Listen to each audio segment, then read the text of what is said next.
How's it going, guys, and welcome once again to the Foot and Fist Sports Network. Now, before I go ahead and talk about Luke Rockhold versus Jacare Souza and how the fight's been canceled, I want to take a moment to thank every single one of you that watched my last video, which was Bastian Schweinsteiger returning to Manchester United's first team. Especially big thanks to everybody who hit the like button, who subscribed, and who commented.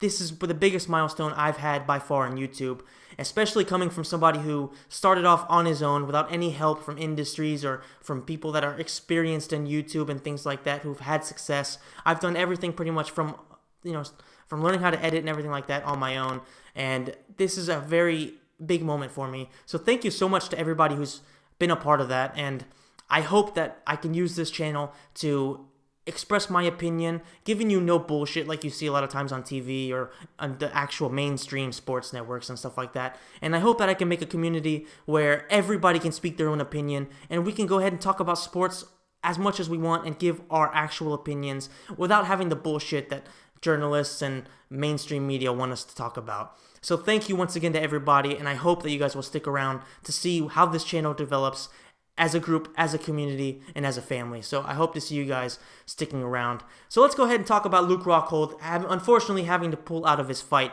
with Jacare Souza. Now, from a UFC financial point of view, I don't think this is really the biggest loss that the UFC has ever had in terms of fights having to be canceled. Why? Well, because Jacare Souza and Luke Rockhold aren't exactly the biggest stars. And the UFC middleweight division doesn't really have a big star in general. Michael Bisping might be the closest thing, but that's just because everybody wants to see him get his ass beat because nobody really likes him, except for the Brits. And obviously, that's much respect to the Brits who love him. That's exactly what you should do. You know what I mean? However, Luke Rockhold and Chris Weidman, in my opinion, are definitely the guys that have the biggest chances of being superstars. Why? Well, because they can back up whatever they say inside the octagon, and they also have the marketability outside. They're both good-looking guys. Luke Rockhold's a model. They have opposite personalities. Chris Weidman's the family kind of guy. He's a good guy who's very, disciplined and all that stuff, whereas Luke Rockhold is a playboy, bachelor, Bruce Wayne type of dude. He's pretty much the UFC's Batman. You know what I mean? He's Bruce Wayne outside the cage, and then he goes in there and he's Batman. He beats the fuck out of everybody.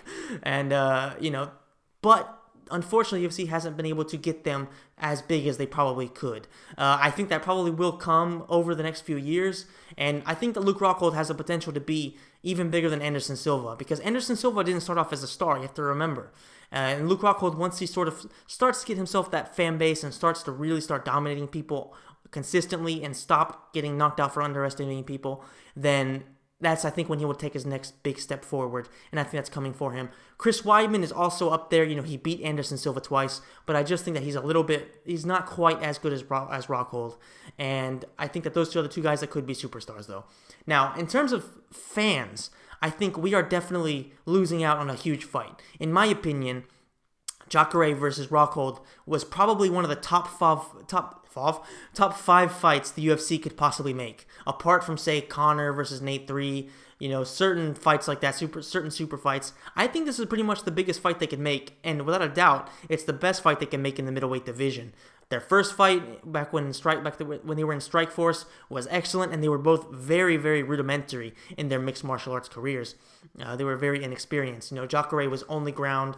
Luke Rockhold, for the most part, was pretty much only a ground fighter as well, but he did have slightly better striking than Jacare, and that proved the difference. However, nowadays, Jacare, he's a big power puncher. He's got some pretty decent striking, whereas Luke Rockhold has sort of put together the striking, or at least the kicking game. He needs to work on his defense on the feet. But his ground game is still sensational, just like Jacare's ground game is amazing. So I think that would have been a very even fight and a very, very fun fight to see which guy could really put himself above the pack as the next legit number one contender at middleweight. So unfortunately, Luke Rockhold is out. I think it's a left knee injury, so I hope he won't be out for too long. But what I think the UFC should do right now is give Jacare the title shot, if indeed Bisping wants to fight at all costs at UFC 206 in Toronto. Why? Well, because Michael Bisping already had his easy fight, or at least what he expected to be an easy fight, which was against Dan Henderson. He didn't have a good performance there whatsoever. He looked like shit there. So what he should do is take whoever the UFC gives him, which is what Tyron Woodley was eventually forced to do. Because, sure, Dan Henderson is a pretty decent selling guy, but he isn't that big of a name and that big of a salesman to where the UFC can pretty much give him the right to pick who his fights. He's not Conor McGregor. He's not even close to Conor McGregor. So he already had his pick'em fight. Now he should fight a real number one contender. And since Rockhold's out, and since Chris Weidman and Yoel Romero are fighting very soon, they won't be fit to fight at UFC Toronto. They should give it to Jacare if he indeed wants to fight there at all costs.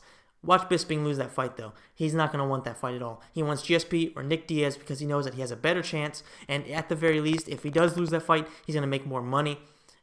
That's not right because, the UFC is, at the end of the day, a sports event. It's a sports entertainment event, but if they want to be taken serious like they seem to want to when it comes to mainstream and stuff like that, they have to put quality fighters above how good they are at talking and how much they're going to sell. Conor McGregor backs up everything he says. Michael Bisping gets his ass beat by 46-year-old Dan Henderson off of TRT. You know what I mean? So that's about it. All right, so guys, let me know in the comment section down below who you think Jacare Souza should take on. Should he wait and see who wins between Chris Weidman and Yoel Romero and fight them?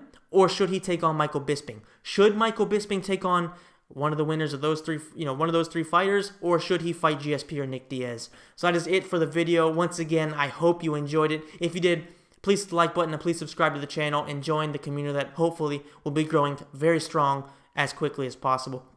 And once again, guys, thank you so much, and I will see you in the next video.